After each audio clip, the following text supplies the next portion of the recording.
the first step, let's split this into two inequalities. And that's the key first step a lot of students miss until they get comfortable. Split it into two inequalities.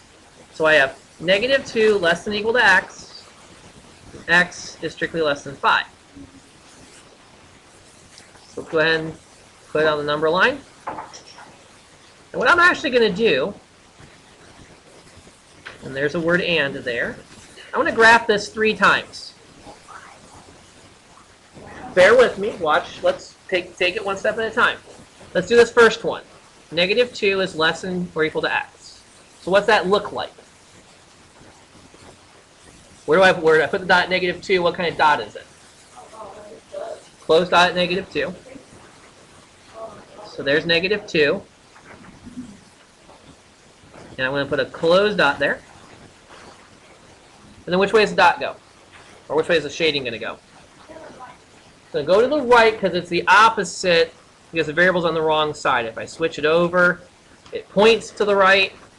So here's where I'm going to shade.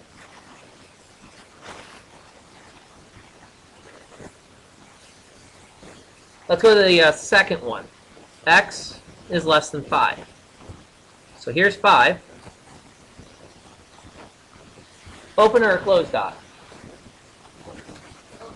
Open. Okay, Taylor, which way am I shading? You know. Shade to the left.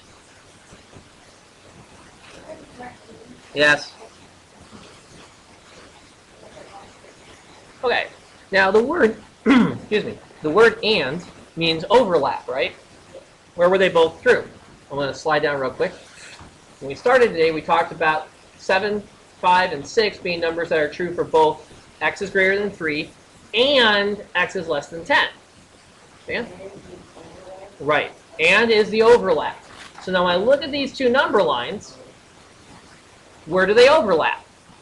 That's the space here between negative 2 and 5 with a solid dot and an open dot and the space in the middle, which makes this my final answer.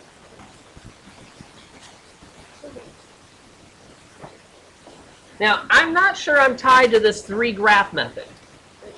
It seems a little intensive, but what it does do is it reinforces the idea that this keyword and means you want to get where these two lines overlap, where both have to be true. So every point down here on my answer is a point on this shade.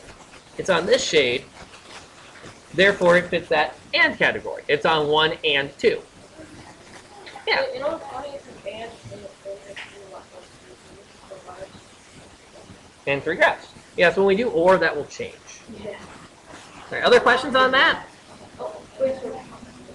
You don't have to do the 3 unless you feel like you're not quite getting it. I like to use it though to illustrate that point though of and equals the overlap, where it's both of them. That's the other one to bear in mind that's kind of important. And equals overlap equals both. And to prep you guys for next year, conjunction. But we'll do more with that when you get to geometry. Other questions on that one? Okay, we'll move on to another example. We'll start talking about or.